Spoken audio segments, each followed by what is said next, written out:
There's a common misunderstanding that more megapixels means better image quality.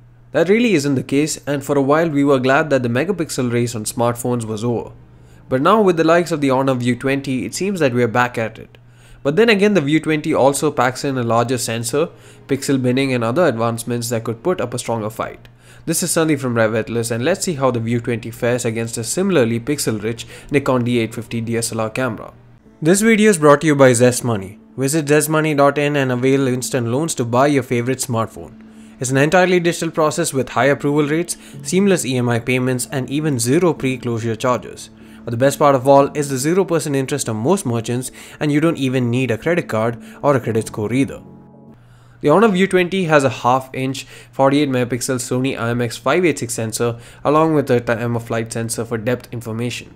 It has f1.8 aperture and 0.8 micron pixel size, but the quad bayer array combines information from 4 different pixels into one, thus giving 1.6 micron pixel size as a result. The Nikon D850 has a 45MP full-frame sensor with a pixel size of roughly 4.35 microns.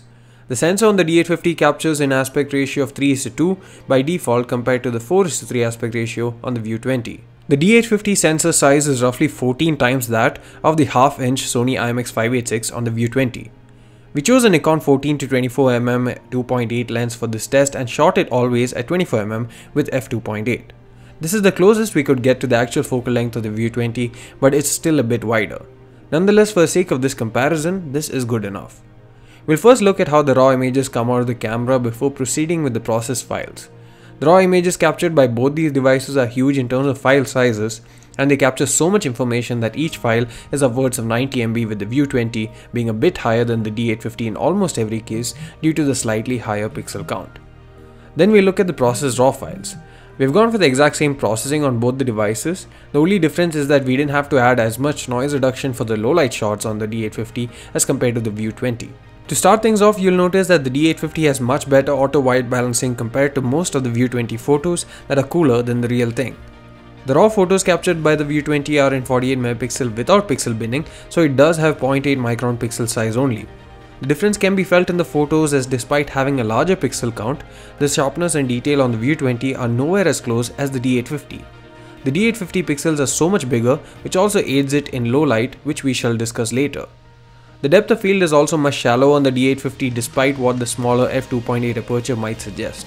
This is a result of the much larger sensor compared to the View 20.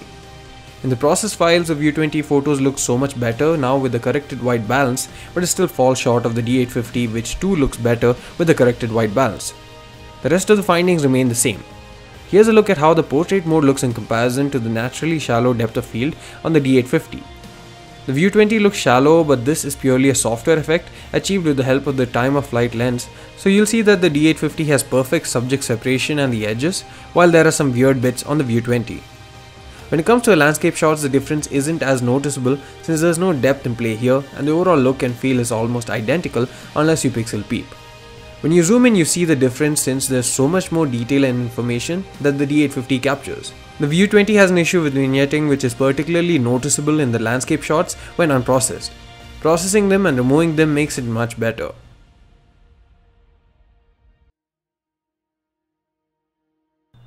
In terms of low-light performance, the two are almost uncomparable. Bumping up the ISO high on the View 20 brings in incredibly high levels of noise, but it remains pretty clean on the D850 even at, say, ISO 6400, where the View 20 goes berserk. This is due to the larger pixel size on D850, which captures more light and color information at any given moment compared to the View 20. The View 20 is therefore ideally used with night mode and not in RAW or Pro mode in low light conditions, and then the results are comparable. The D850 shots are better when you have stable surface or don't need to go too long with the exposure, but if you have exposure that's long, then shakes are introduced unless you have a tripod or something steady.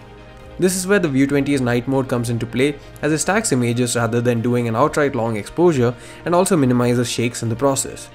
Still, if you shoot both the devices with roughly the same settings and don't have too long a shutter speed, the D850 takes the cake.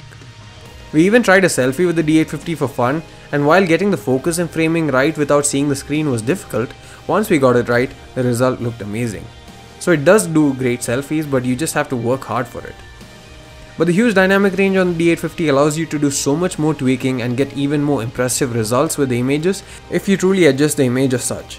In fact, the dynamic range and performance is so good that it's best to underexpose and then process the raw file by bringing up the shadows in post to get some really impressive looking images. The processed photos we did earlier was more or less the exact extent to which the View 20 can go. Anything more and it'll seem too artificial, as well as introduce a lot more noise and other issues. This extra versatility as well as improved dynamic range is what separates the View 20 from D850 and in fact most smartphones from DSLRs. I didn't expect the View 20 to win in this test, to be honest. It's not easy for any phone to compete with a DSLR given the largest sensor, and especially not one with a full frame sensor and as advanced as the Nikon D850. But what this showed is how far we have come along in terms of smartphone cameras. For most people, the results you get from the View 20 might be more than enough, and that's saying a lot considering just how the View 20 is a fraction of the price of a Nikon D850 while being more than just a camera itself. Thanks for watching this video. See you again in the next one.